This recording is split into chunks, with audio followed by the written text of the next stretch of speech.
Today on the DML News podcast, I was going to say project. Today on the DML News podcast, we're going to talk a little bit about Ted Cruz for president, healthcare, and what we could do to make it better. So get ready, because it's all unfiltered.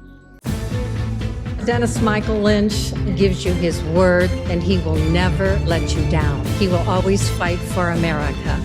The only one who really puts his money where his mouth is Dennis Michael Lynch. Hello, I'm Dennis Michael Lynch, and I thank you for joining me today. I'm sitting here and I'm clicking all the share buttons, so there you go. So I ask you, please, if you're on Facebook, hit that share button right away, always and forever. Same thing on Rumble. And of course, if you come back and you watch us later on and you feel like you want to hit the share button so more people know about the podcast, we'd deeply appreciate it in a huge way. We're going to have a shorter show for you here today, and reason being is because I'm doing an interview with somebody from overseas, and the only time that our times aligned was today at 11 o'clock Eastern, so we have to prepare for that. That interview will run tomorrow on the podcast, and it is Tommy Robinson. Tommy Robinson is one of the greatest champions over in the UK for ridding of the migrant issue and the Sharia law and the insanity that has taken over London and that entire UK region. And so we reached out to him and said, we'd like to have you for an hour. And so that's going to happen today at 11 o'clock. You want to make sure you get that tomorrow. We'll be posting it on Facebook, YouTube, everywhere at 9 a.m. Eastern time, and that will be tomorrow. And like I said, it's going to be something that we're taping today in a short period from now. Each day when I come on here, I speak to you as passionately as I possibly can about the issues that are facing America, because I think everybody else is by and large missing over them. And a prime example is the concentration that people are giving to other countries, whether they're pro or anti that other country or other countries. They still have their eye pointed in the wrong direction. Everybody's eye should be on the ball that's playing in the field of America. I cannot understand why this is so difficult. People keep on screaming it. When are you going to really be America first? America only. You can put a logo on a hat. You can post something to social media. But after a while, that is going to fade. You know, it's like a home, you know. You got a person who buys a home that is well, and I mean well beyond their means. They got enough money for the deposit. They put it down. They do the math. They see it's going to be a squeak. But man, do they love the moldings in that house, and they love the view, and they love all the other different stuff about it. And what will happen eventually is the novelty will wear off, because the beautiful little nuances about that house are going to be blinded over, paved over by the monthly expense. I've seen it happen a gazillion times. That's what's happening right now within the MAGA movement.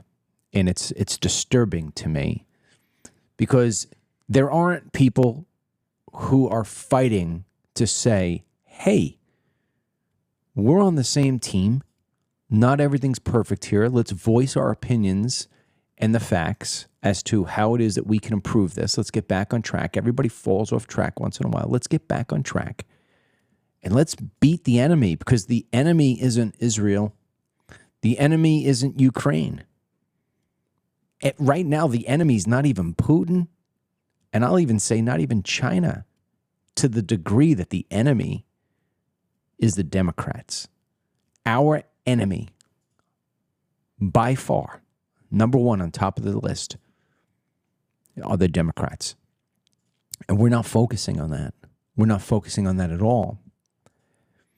And so what we do here on this program, every morning, I sit up on my balcony and I try to figure out what will be a show worthy of your time. What I ask you to share, so I have to give you something that you should share. I tell you that if you don't share, you don't care, right? Well, it should be easy for me. I should be able to come down the stairs, get my cup of coffee from my beautiful wife who has it ready and waiting for me every single morning, come in here, see my beautiful, handsome, hardworking son, Ryan, who's getting clips together. We don't have a lot of clips for you today because there's a big, huge outage for half the internet. A thing called Cloudflare is down. So, in fact, Team DML is down. DennisMichaelLynch.com is down. A bunch of our assets are down. And X is really wonky today. So we can only get clips off YouTube. So we're a little shy on that. But I should be sitting here every single day and just being able to play clips for you and give you an analysis and a set of facts that allows you to become a smarter person than you already are. I mean, you're brilliant if you're listening to the show. You know it. But make you more educated and more in the know. So this way, when you go up against whoever it is you're going up against, come, let's say, Thanksgiving, when you're sitting down with everybody for Thanksgiving dinner, and they start telling you how Trump sucks and about how this sucks and that sucks, how you would be able to give them hard-hitting analysis and facts that would make them feel silly, make them think differently. But unfortunately, I can't do that. Because the only thing that is circulating right now that I could even point to the left to where the right has a strong argument are the Epstein files. And you've already heard me tell you that the Epstein files, as far as Trump's involvement, are going to wind up being completely meaningless. And the president now has turned around. I read to you yesterday. Okay, fine, release the files. Just do it. Let's get this done with. And, you know, the Democrats never pushed so hard for the Epstein files when Joe Biden was in office. But now suddenly, because they can't figure out anything else to get Trump on, everything else that they've tried has failed. It has failed. And so now it's, okay, Epstein file. That's the Epstein list. That seems to be the thing that we should champion for. And they're putting all their energy into that. And meanwhile, American citizens right now are hurting. And I mean hurting. And I'm not going to lie to you because I've never lied to you before, and I'm not going to start today. I don't want to be a Debbie Downer. I don't want to be talking about all things that are depressing. I always want to feel that when I look at my country, the glass is half empty, and I'd love to focus just in on that. But the Republican Party right now is making it near impossible to do. Not only just the elected officials, but also the pundits and the podcasters. And you just sit here, and every day I wake up and I look through the different feeds and I look through the different news, and all I see is an incredible amount of infighting.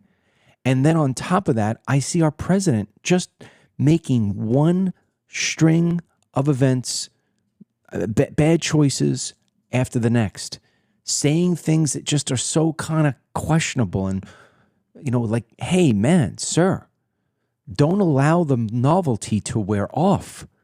Don't allow those beautiful visions that you gave everybody. Don't let those novelties wear off, like the moldings and the this and the that inside the house, because you can't look at those things anymore because you're looking at the bills associated with them and they are superseding the beauty. We need to give people, American people and voters, we need to give them something more than just hyperbole. We need to give them a nonstop flow of good programs, good initiatives, good breaks that allow Americans to live in this country and say, I am living the American dream, or at least I'm on the road to it. And so many people are not feeling that way. And the way that the world works, be it fair, unfair, or just, is that people always look up and they want somebody to blame. And if you're going to run for president, If you want to be the leader of not only this country, but the free world, well, there are no excuses. You have taken on a job that is the most important job in the world, and people are going to expect to have non-stop good things to happen. We recognize and realize that the Democrats are going to get in your way at some point. And so it may delay, it may trip, it may spoil some of what it is that we should be getting. But as president, you've got to figure out how to get around that. So yeah, Trump's making a few bad choices. I mean, today, again, instead of having a coalition of, let's say, 50 small businesses, one business from each one of the states sitting down with the president for an 8-hour, retreat where they get the president for maybe a half hour and an hour, they could listen and then they could work with his team after he has to move on, do the next thing and try to figure out how we're going to do things for small businesses. Instead of sitting down with some of the American citizens who have some really great ideas, I'd like to be one of them, for how it is to improve health services, health insurance, health costs, how to get those down here in the United States. The president is meeting with the Saudi Prince of Saudi Arabia. And it's just like, okay, we got this scumbag in there today. We had the terrorist from Syria in there last week. When does it end? When does it stop? You try to defend the president as much as you can. You try to defend the MAGA movement as much as you can. But it gets sort of hard not to just get past the novelty, because when it starts to feel like a novelty, it's a novelty. And I just can't come on here every day and tell you that, the border is secure. Hallelujah. How many times are we going to celebrate that same party? And by the way, the border is not secure. We're just not catching and releasing people. I could assure you that there are people still sneaking in through the border as they once were. Drugs are still coming in by the barrelfuls. And how do you know this? The price on the street for heroin, marijuana, cocaine, meth, none of it is skyrocketing. It's a supply and demand. Go try to buy a house. Go try to rent a home. The prices are skyrocketed. Why? Because there's a huge amount of supply and demand. We don't have enough housing for all the people who need housing. So therefore, people who own the houses or rent the houses, they skyrocket the price. That hasn't happened with drugs.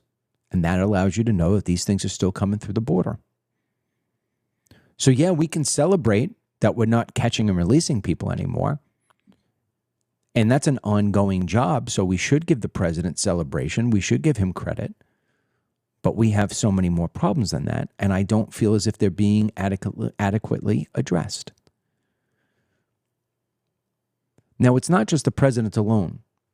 Because remember, the president can only do so much. He needs the support of his party. And that is more of what I want to focus on here today. He's just not getting the support of his party. And as I have told you time and time again, the people who are lining to be his friends, who are sucking up to his ego, they are truly his enemy.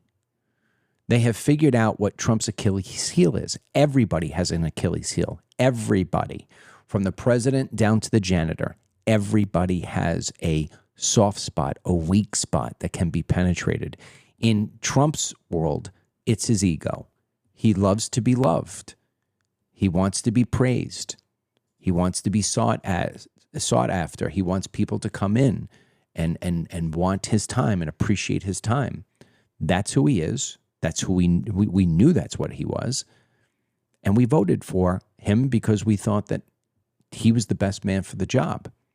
Well, the scumbags who are within the Republican Party, who are trying to just advance their own agenda and stay relevant, have figured out now, after all these years, that the best way to get to Trump and to get to his voter base is by kissing his ass. They're basically holding their nose when they truly can't stand what they believe is the stench that comes off Trump. It's disgusting. It's why we can never get a a role of momentum together. And I see it every single day. And sometimes I think to myself, all right, well, the president is playing them as much as they're playing the president. And other times I say, no, maybe Trump has just been foiled. He's got so many different trains running through his head that maybe he can't see the forest from the trees. Because remember, he is a human being. I know many people, especially on these feeds, I read them all the time. Trump is 5 steps ahead of everybody else. No, he's really not. He's really not. Trump is trying to do the best he possibly can.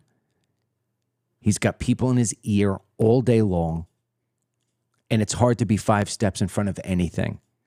He's just trying to focus in on the minute and see what he can get done. So let's not try to make him into a superhero because you set him up to fail.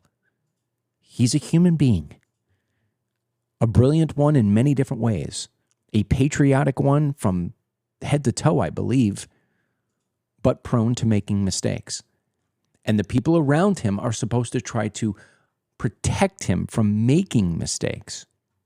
And yet it doesn't seem to be happening, with the exception of a few. I'm going to talk about Ted Cruz right now because I think Ted Cruz for this week becomes the poster child of how dirty and disappointing the Republican Party is.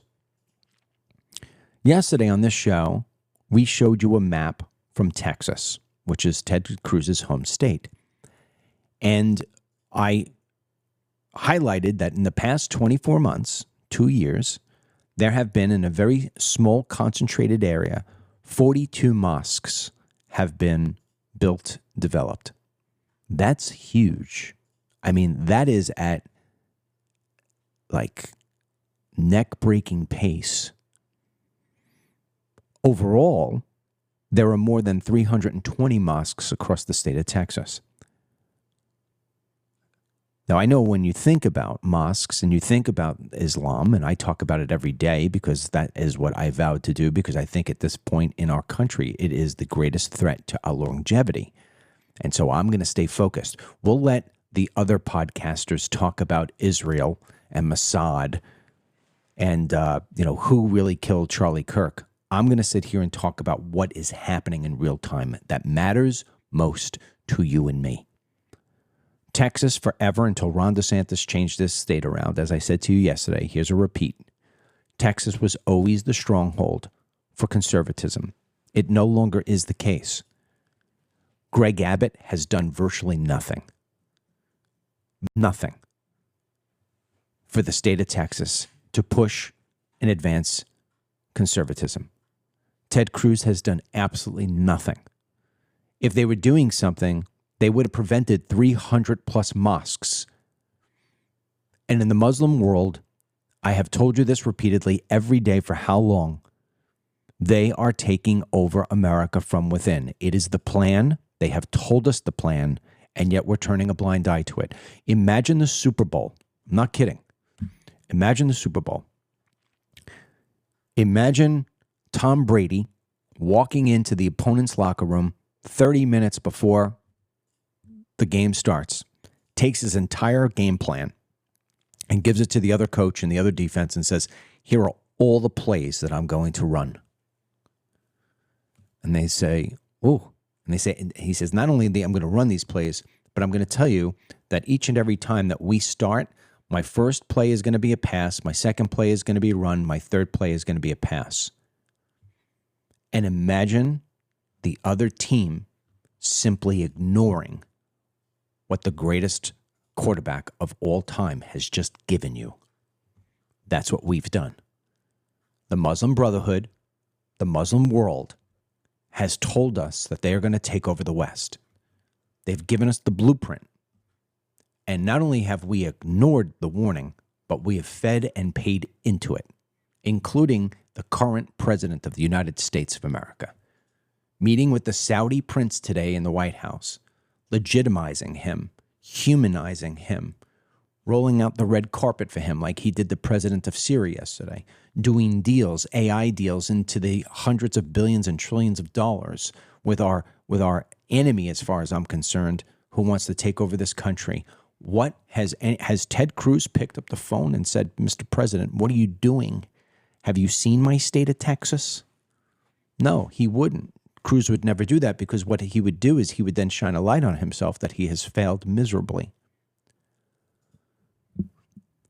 Instead of Ted Cruz showing some party affiliation, instead of him showing some dedication to conservatives, he's going into the I'm all for Ted Cruz camp. Now, full disclosure, I invited Ted Cruz onto this podcast, and he is the first person that I have invited, and now we're inviting all guests. He is the first person who has rejected my invite. And I know why. Because he knows that I'm going to ask the tough questions. Tucker Carlson asked him tough questions and then attacked him about stuff that I think doesn't even really matter. Israel. I'm going to ask Ted Cruz to explain very, very, very important things here for the American workers. Now, the reason why I wanted to have Ted Cruz on was because I wanted to speak to him about the splintering of the Republican Party. There is no senator who has more time on Fox News than Senator Cruz. So why not use that time to highlight the importance of supporting the Trump-Vance ticket? Why not be on there and talk more about the issues that matter most to Americans and say that you are calling out to the president to sit down with him and come up with some really good, hard-nosed solutions that would put the Democrats on their back? And I'll tell you why. Ted Cruz sees right now that President Trump's favorability is at its lowest, and it's only going to go lower. The approval rating for the president right now is not good. And the reason why it's not good is because the costs in this country are still too high. Yes, he got them down from where it was at Biden, but people expected more. Now, whether those expectations are fair or unfair, maybe Trump himself promised too much, too quick, and thus he can't deliver, such as, I'll give you an example. This isn't domestic, but I'll give you an example. He said he was going to end the war in Ukraine on day one. Well, we're over day 300, and that thing's getting worse, not better. So what happens is that if you ask people to take you at your word, they're going to take you at your word. And when your word doesn't deliver, well, they're going to press. Ted Cruz doesn't see this as a long-term detriment to his party and to his voters and constituents. Instead, he sees it as an opportunity for himself, because he is a Ted Cruz only sort of guy. He's a Ted Cruz first champion. It has always been the case since the very first time I met him, going back in, I think it was 2012, 2013. Now, this is not to say that Ted Cruz doesn't have good parts to him. He does. There are some things that he has done that I've said, yes, that's a good point, sir. But right now, when your party is ailing, if you really want to show that you are a leader, you go selfless. You walk into the president's Oval Office and say, Mr. President, I know J.D. Vance right now stands as the torchbearer, and I love this country so much because it has given me and my family so much that I'm going to sit down with you and I'm going to tell you some of the problems that we all see going on, and I want to try to help you fix them, including, let's start with the fact that I have over 300 mosques right now in the state of Texas, and we are slowly but surely losing it from within. He doesn't do that. Instead, what he's doing right now is he's starting to talk among his circle that he wants to run for president again for a third time in 2028. That to me is a lowlife. That to me is somebody who cannot be trusted. That is somebody who does not care about your future. He only cares about his own. Any man or woman who really loves this country has to be able to put their money where their mouth is. And he's not doing it. So, there's one thing about what I do here, that's a guarantee. When I put clips up on Facebook, they go viral. I wish my podcast here would go as viral, but we now live in a world where everybody wants their stuff in 2 minutes or less. So as everybody tells me, well, my PR girl and all these other different people, nobody's stuff is as sticky and viral as mine, consistently. Okay. And I think that's because people know I give the truth. So I'm going to give you a couple little segments here, which you're going to wind up seeing again as short little clips. If Senator Cruz is not going to support my president and my vice president and think more about my country, our future, instead just think about his own, I am going to destroy his chances of ever running for president again. In fact, I think he should be removed as senator of Texas. I hope somebody primaries him and takes him out of that position of strength because he is a weak human being. Many people won't remember this, but I do, and Ted knows I do. During the Barack Obama presidency, Ted Cruz, during the surge of illegal aliens coming over in caravans, instead of going and feeding the hungry children of Texas, and oh, by the way, Texas is the largest state in the United States with hungry American children. They have more children who don't have food than any other state in the nation.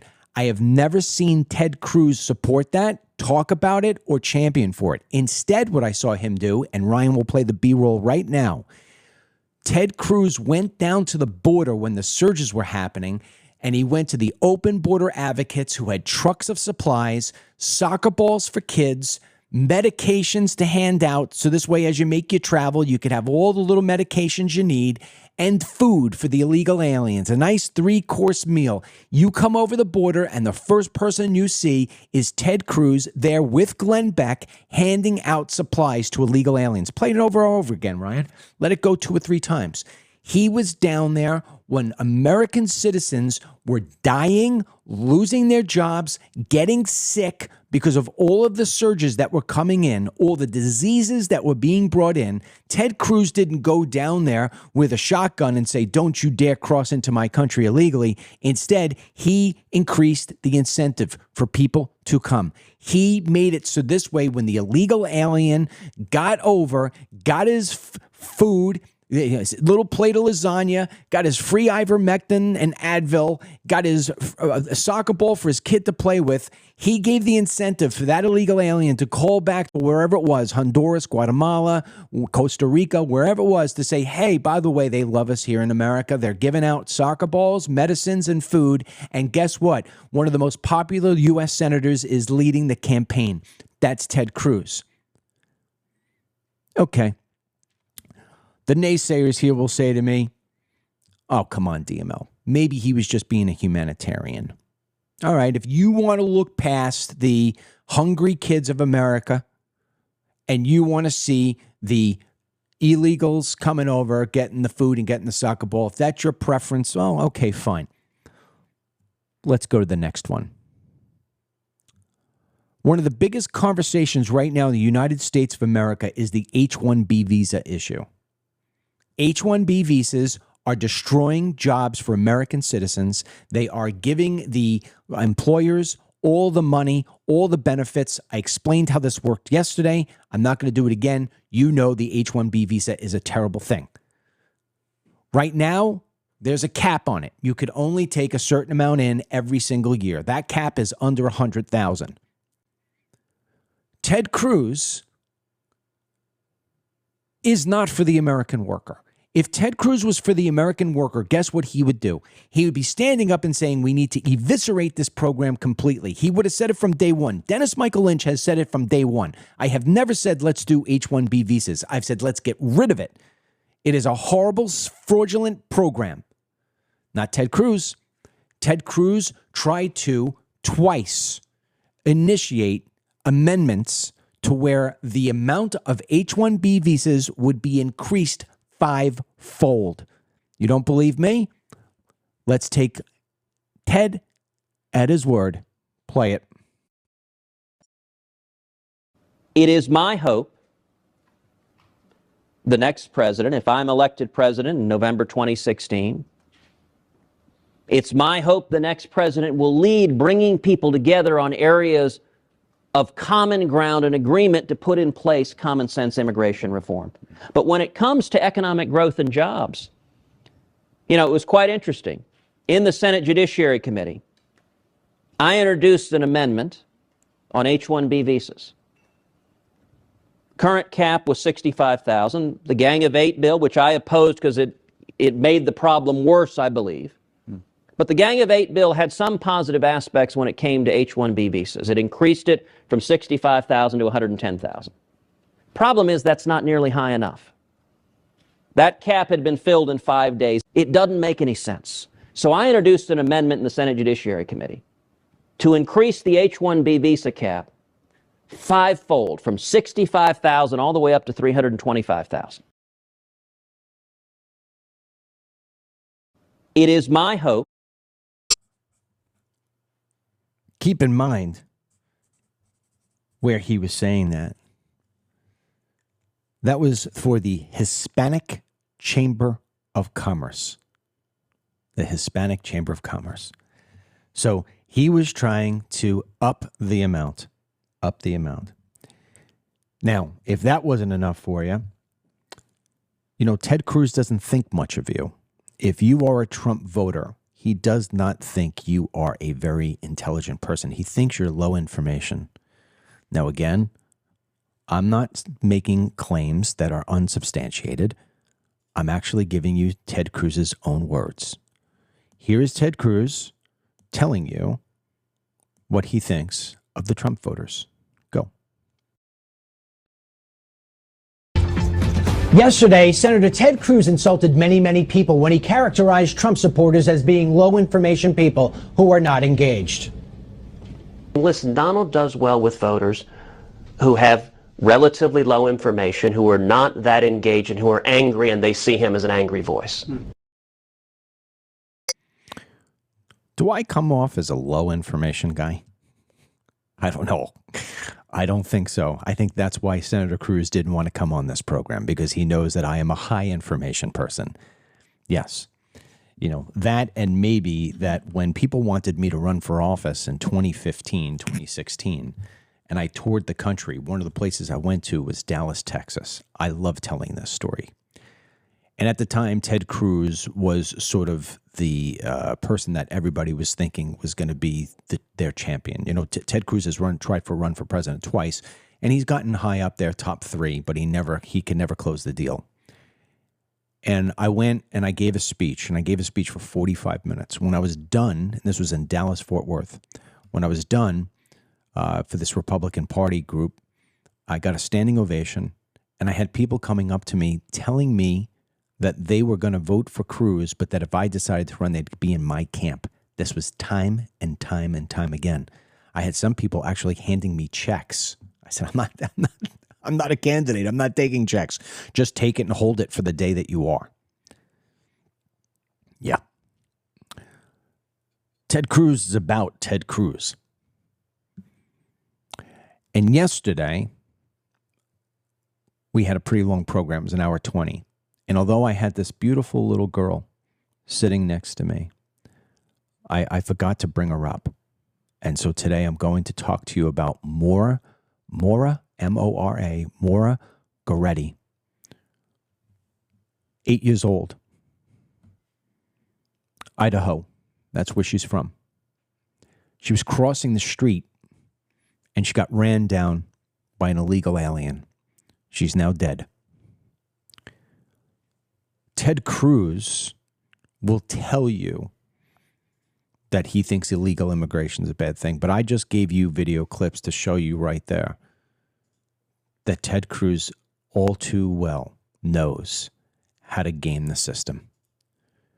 Ted Cruz knows that half of the illegal aliens in this country are visa violators. He wanted to take the 65,000 cap and make it 400,000 people. He wanted coming in, stealing American jobs, and those visa holders would likely all become visa violators. the illegal aliens in this country take the lives of little girls like that. If that's what you want, Texas, you got it in spades. If that's what you want, the United States of America, well, you got a guy right now who is plotting and planning behind the back of J.D. Vance and Donald J. Trump and the American voters, as far as I'm concerned. So now you got what you need to know about Ted Cruz. Do with it as you like. That's that. Remember, I'm always going to give you the truth. That's that. Another thing that's getting overlooked that I wanted to bring up today is healthcare. There is an op-ed in Fox News, on foxnews.com, and I thought that I would read a portion to you because healthcare is not being addressed. And my feeling is that when people can't come up with a solution for something, they ignore it. They redirect it. And if the Republican Party, if Donald J. Trump could actually come up with a plan that would help Americans get better health care at lower prices, he would make things so much better for all of us and himself. You know, the one thing about Ron DeSantis, I love Ron DeSantis. Ron DeSantis is the best politician of my lifetime. And when I say best politician, he never says or does anything that disappoints. He is always conservative. He never has some of these real questionable comments like our current president does and then has to clean up for them. He's not going to tell you that we should be taking in 600,000 Chinese students on visas. He's just not going to do that. Ron DeSantis always is Florida first. Florida first, Florida only. And that would also translate into America first, American only. But people didn't give him a chance. So be it. It is what it is. Keep in mind that Ron DeSantis won this state without having Trump's endorsement. In fact, having Trump hating on him, won this state by the largest margin that any governor has ever won this state, or I think any other conservative state. He won it by 20 points. It was a runaway train. So basically what people said here was, you know what, Mr. Trump, I love you, I appreciate you, but don't tell me my guy isn't a great governor. He's fantastic. Yes. And one of the things you're going to see that I'm going to be fighting hard for in the months to come, now's not the time, is that Byron Donalds is trying to run for governor here in Florida, and he's getting a lot of support from Trump and from a lot of MAGA people. I am not going to be one of those people. In fact, I am going to fight like the Dickens to make sure that that guy never, ever gets in the governor's seat here. I just have to see who else it is that's going to end up running against him. So I'm kind of putting it off to the back burner. He's not right for Florida. He's not a good leader. He cannot run a state. He'll run it into the ground. Before you know it, I'll have 300 mosques here. But I go back to the healthcare thing. Healthcare is the highest expense for most people. It is the greatest concern for most people. And they don't feel like they're getting any good healthcare to boot for the amount that they're paying. The president is throwing out ideas. And there's an op-ed in Fox News today, and I thought that I'd read a portion to you. This is written by Jessica Schubel, and I'll explain who she is in a moment. But this is what she writes. We all know this saying, if it sounds too good to be true, it probably is. That's how I would describe President Trump's latest healthcare idea, which is sending money, quote, directly to the people so that they can purchase their own much better health care. What Republicans are proposing is a bad deal for hardworking Americans, but a good deal for the wealthy. Instead of the government continuing to subsidize the Affordable Care Act health insurance premiums, this new proposal could push millions into buying high-cost plans that make you pay thousands of dollars before they start paying for your care. Healthcare costs could skyrocket while undermining the entire Obamacare system, putting care at risk for millions of Americans. That doesn't sound like a good idea to me. First things first, people already get money to buy their health insurance, but it's in the form of a discount code, just like the ones you use when you buy something online. It's a little different, but it works something like this.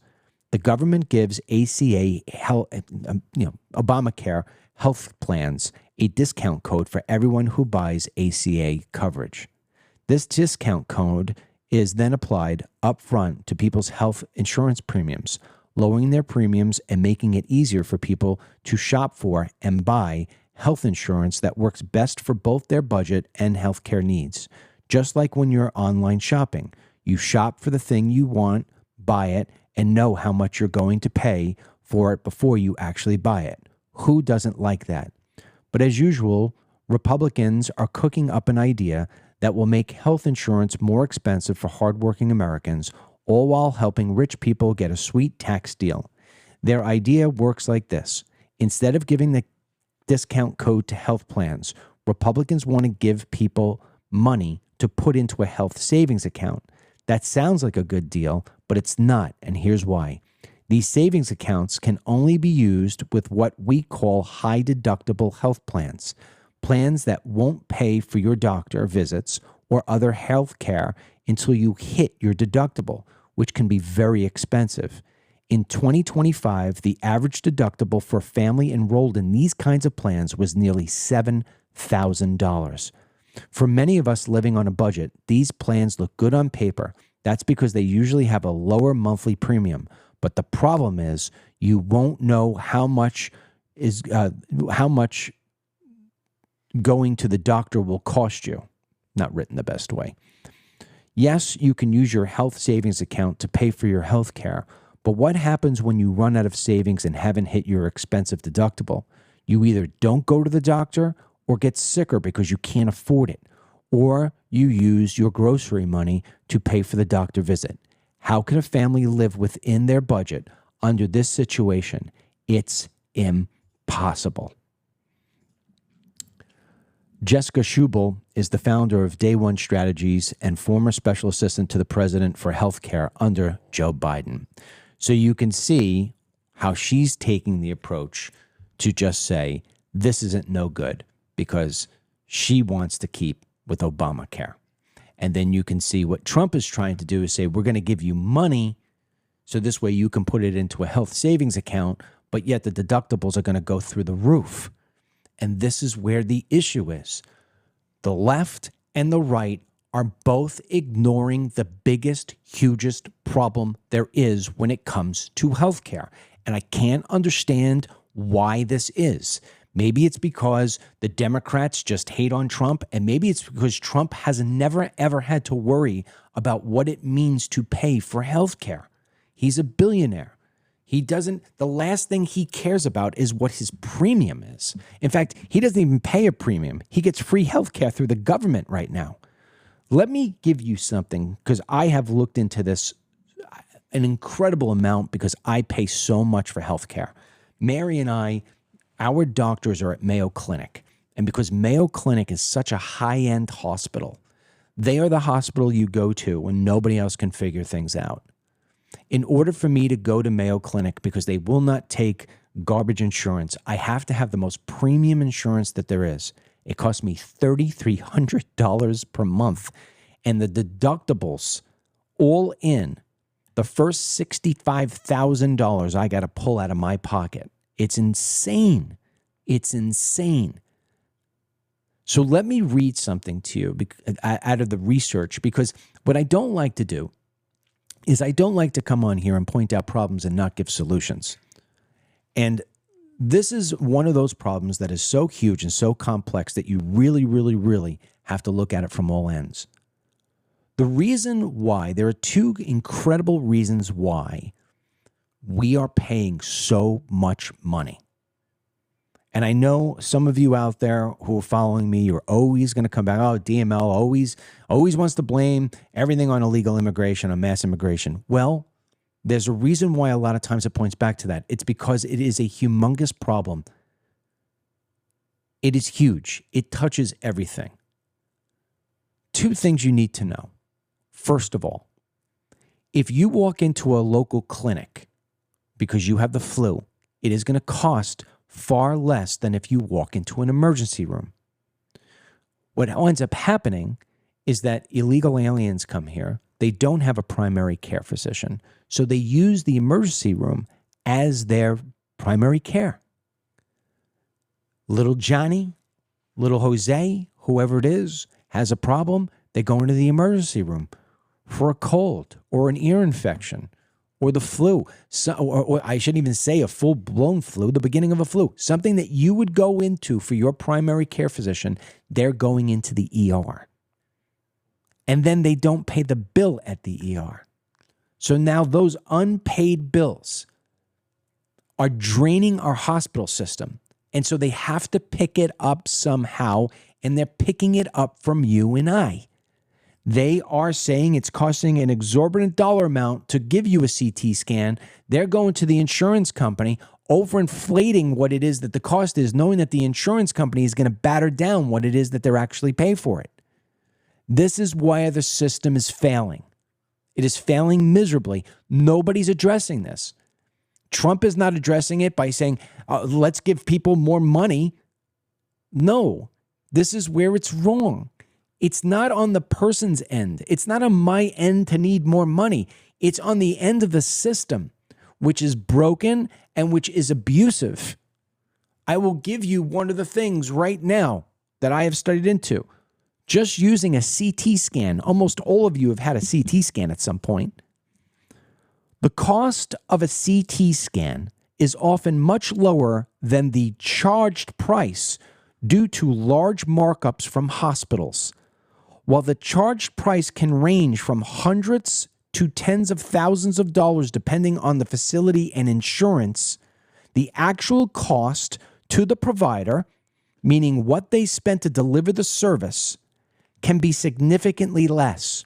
For example, one hospital's reported cost for CT scan was only a few $100s, while the charged price was over $52,000.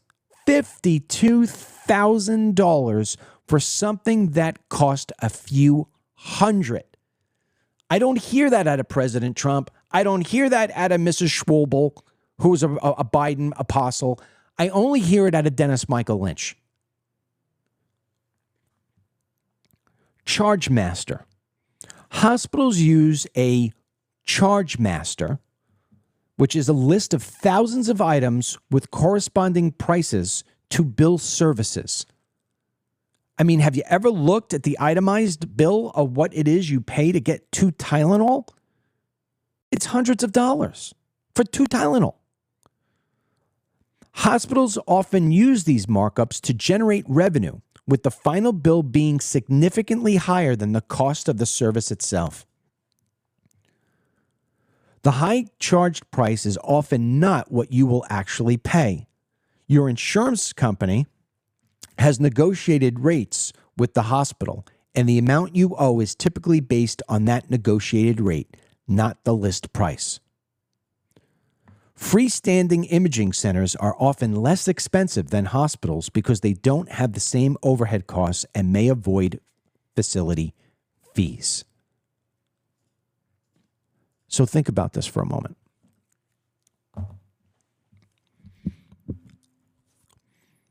You need a CT scan. You know and I know that although that machine looks pretty intimidating, and if you've ever had an MRI before, it sounds even more intimidating. I mean, MRIs are unbelievable, the noise. Like whenever you're in an MRI, it's like, can somebody fix this machine, please? It sounds like it's going to collapse. But the MRI, the CT scan, it is an image. It is a photograph. It can't be costing that much money. We're not taking photographs of Uranus, Saturn, and Jupiter, where it needs a lens that's going across the Milky Way. This is an image that's right on top of you. And the image doesn't even come out all that great. It's still like a black and white.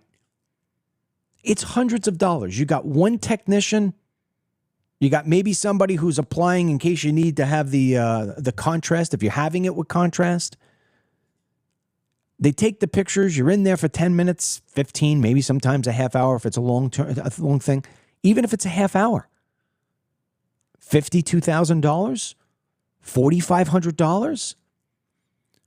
These prices are getting inflated because the insurance company is going to beat it down. So what you do is you throw that price up really, really high, and the insurance company is going to come down and say, I'm only paying half, and feel as if they got the hospital, and the hospital's laughing all the way. Ha, ha, ha, ha, ha, ha. We're going to get 20 grand for this. It cost us 250. And you are getting raped because of it. The hospital's making a fortune. The insurance company's making a fortune. You're losing a fortune. Why am I the only person who's saying this? Why am I the only person? Why isn't there an op-ed on that? That's what it is. Talk to any person who is in medical services, and they will tell you exactly what I just told you. It is all a freaking scam, and nobody's doing anything about it. Nobody's doing a damn thing. Let me tell you what I would do if I were the president of the United States. Here's exactly what I would do.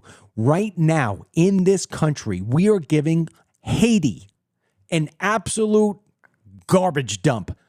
$356 million, 356.7 to be exact. We're going to give it to them this year. We gave it to them the last year. We're going to give it to them next year. We keep on giving Haiti all this money. $356 million. You want to know what I would do if I was president? I'd tell Haiti to figure it out on their own. Go to somebody else. I don't have any connection to you. It's not like you're giving me rare earth minerals. I'm getting nothing out of you, Haiti. This is our money. This is our tax money going to Haiti. Don't do that. Distribute it back among us. There's a guy in Haiti. I don't even know the name they call him. He just goes around killing people. Eats them. He's a cannibal. Give $356 million out to the American people. Case closed, story over, problem ends. That's what I would do if I were the president of the United States. And let me tell you something. If the Republican Party is going to eat J.D. Vance alive, if they're all lining up, and Marjorie Taylor Greene, Ted Cruz, even DeSantis, he sounds like he's running for president, all of them. If it's going to be an open season, I may actually think about throwing my hat in the ring. Why not? Everybody else is doing it. I think I win. I think I win easily. I'm the only person who really talks, except for DeSantis, about America first, America only. Just saying. Just saying. That's it for me today. Tomorrow, 9 a.m., we've got Tommy Robinson. You're going to like that program. Until the next time, may God bless you, our troops, our president, beautiful little Maura Goretti, killed by an illegal alien. And that's that. We'll talk to you soon. Get the Dennis Michael Lynch podcast every day by subscribing on Apple Podcasts or Spotify, and download the DML News app from the Google Play Store or the Apple App Store for breaking news, merchandise, films, exclusive content, and Team DML.